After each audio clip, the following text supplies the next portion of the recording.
going to read a horror story, and I think this is a great video idea, but I was sort of conflicted when I came up with it or thought of it, because I know that a lot of people want to, fall asleep to ASMR, and I do that as well, but I think this is still a great idea because you could, just lay down, and I think reading stories is very relaxing, so maybe it could just be like a relaxing moment and, enjoy the story, because it's a very great story, very scary story, and so, yeah, lay down and relax, relax, relax, relax, relax, relax. Alright guys, it's time. It's freaking time. This story is called Footsteps, and it's by the Reddit user 1000 Vultures. It was uploaded 9 years ago, and it's a multi-part story on Reddit, and it's very scary, and I hope you will find this interesting. So, without further ado, let's begin.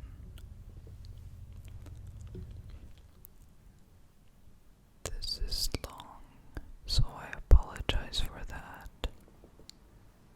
I've never really had to tell the story without enough detail to actually explain it all the way. But it is true, and it happened when I was about 6 years old. So, in a quiet room, if you press your ear against a pillow, you can hear your heartbeat. As a kid, the muffled rhythmic beats sounded like a soft footstep on a carpeted floor, and so as a kid, almost every night, just as I was about to drift to sleep, I would hear these footsteps, and I would be ripped back to consciousness, terrified.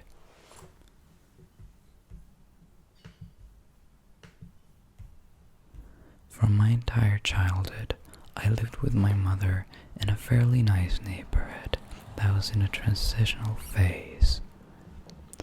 People of lower economic means were gradually moving in, and my mother and I were two of these people. We lived in the kind of house you see being transported in two pieces on the interstate. But my mom took good care of it. There were a lot of woods surrounding the neighborhood that I would play in and explore during the day. But at night, as things often do to a kid, they took on a more sinister feeling. This, coupled with the fact that due to the nature of our house, there was a fairly large crawl space underneath, filled my mind with imaginary monsters and inescapable scenarios which would consume my thoughts when I was awoken by the footsteps. I told my mom about the footsteps, and she said that I was just imagining things. I persisted enough that she blasted my ears with water from a turkey baster once just to placate me, since I thought that it would help. Of course it didn't. Despite all the creepiness and footsteps, the only weird thing that ever happened was that every now and then I would wake up on the bottom bunk despite having gone to sleep on the top. But this wasn't really weird, since I'd sometimes get up to piss or something to drink. I could remember just going back to sleep on the bottom bunk. I'm only a child, so it didn't matter, but this would happen once or twice a week, but waking on the bottom bunk wasn't too terrifying.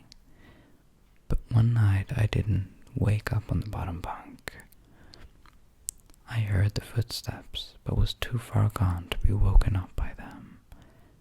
But when I was awoken, it wasn't from the sound of footsteps or a nightmare, but because I was cold.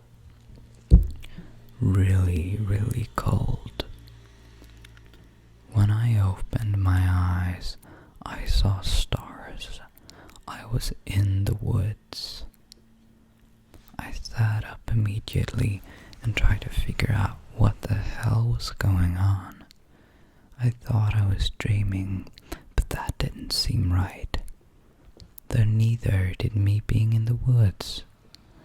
There was a deflated pool float right in front of me. One of those ones shaped like a shark.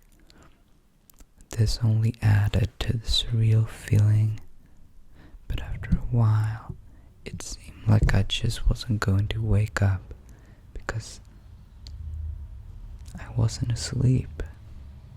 I stood up to orient myself, but I didn't recognize these woods. I played in the woods by my house all the time, but I knew them really well, but these weren't the same woods. So how could I get out? I took a step and felt a shooting pain in my foot, which knocked me back to where I'd just been laying. I had stepped on a thorn. By the light of the moon, I could see that they were everywhere. So I looked at my other foot, but it was fine, and as a matter of fact, so was the rest of me. I didn't have another scratch on me, and wasn't even that dirty. And so I cried for a little bit and stood back up. I didn't know which way to go, so I just picked a direction. I resisted the urge to call out, since I wasn't sure I wanted to be found by who or what might be out there. I walked for what seemed like hours. I tried to walk in a straight line and try to course correct when I had to take detours. But I was a kid and I was afraid. There weren't any howls or screams, and only once did I hear any noise that scared me. It sounded like a crying baby. I think now that it was just a cat. But I panicked. I ran veering in different directions to avoid big thickets of bushes and collapsed trees. And I was paying close attention to where I stepped, because by that point my feet were in pretty bad shape. And I paid too much attention to where I was stepping and not enough to where those steps were leading, because not long after hearing the cry, I saw something that filled me with a kind of despair I haven't experienced since. It was the pool float. I was only 10 feet from where I'd woken up. This wasn't magic or some supernatural space bending. I was lost. Up until that moment, I thought more about getting out of the woods than how I got in. But being back at the beginning caused my mind to swim, and I wasn't even sure that these were my woods. I had only been hoping that they were. Had I run in a huge circle around that spot, or did I just get turned around and start making my way back? How was I going to get out? At the time I thought the North Star was the brightest star, so I looked and found the brightest one and followed it. Eventually things started to look more familiar, and when I saw the ditch, a dirt ditch my friends and I would have had dirt clod wars in, I knew I had made it out. By that point, I was walking really slowly because my feet hurt so much. But I was so happy to be so close to home that I broke into a light jog. When I actually saw the roof of my house over a neighboring lower set house, I let out a light sob and ran faster. I just wanted to be home, and I had already decided I wouldn't say anything because I had no idea what I could possibly say. I would get back in the house somehow, clean up, and get into bed. My heart sunk as I rounded the corner and my house came fully into view. Every light in the house was on. I knew my mom was up, and I knew I would have to explain or try to explain where I had been, and I couldn't even figure out where to start. So my run became a jog, which became a walk. I saw her silhouette through the blinds, and although I was worried about how to explain things to her, that didn't matter to me at that point. So, while I walked up a couple of steps to the porch and put my hand on the doorknob and turned. And right before I pushed it open, two arms wrapped around me and pulled me back. I screamed as loud as I could. "Mom, help me, please, Mom." The feeling of being so close to being safe and then being physically pulled away from it filled me with a kind of dread that is, even after all these years, indescribable. The door I had been torn away from opened, and a flash of hope shot through my heart. But it wasn't my mom. It was a man, and he was enormous. I thrashed around and kicked at the shins of the person holding me while trying to get away from the person who had just come out of my house. I was scared, but I was furious. "Let me go. Where is she? Where's my mom? What do you do to her?" As my throat stung from screaming and I was drawing in another breath, I became aware of a sound that I had been present for longer than I had perceived it. "Honey, please calm down. I've got you." It sounded like my mom. The arms loosened and sat me down, and as the man approached him, he blocked out the porch light with his head. I noticed his clothes. He was a cop. I turned to face the voice behind me and saw that it really was my mom.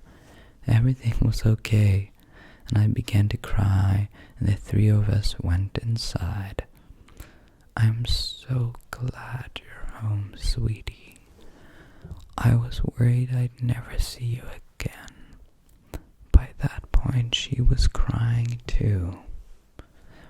"I'm sorry, I didn't know what happened. I just wanted to come home. I'm sorry," I said. "It's okay.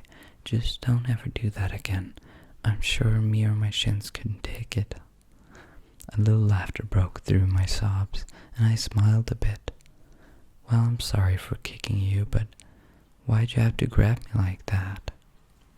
"I was afraid you'd run away again." I was confused. "What do you mean?" "We found your note on the pillow," she said, and pointed at the piece of paper that the police officer was sliding across the table. I picked up the note and I read it. It was, in a matter of fact, a running away letter. I said that I was unhappy, that I never wanted to see her or any of my friends again. The police officer exchanged a few words with my mom on the porch while I stared at the letter. I didn't remember writing a letter. I didn't remember anything about any of this, but even if I sometimes went to the bathroom at night and didn't remember, or even if I could have gone into the woods on my own, even if all that could have been true, the only thing I knew at this point was, this is not how you spell my name. I didn't write this letter. Yeah. So, that's Footsteps by 1,000 Vultures on Reddit. Okay. I really hope you enjoyed this video, and that you would like to see more videos like this, because I really enjoy reading stories like this.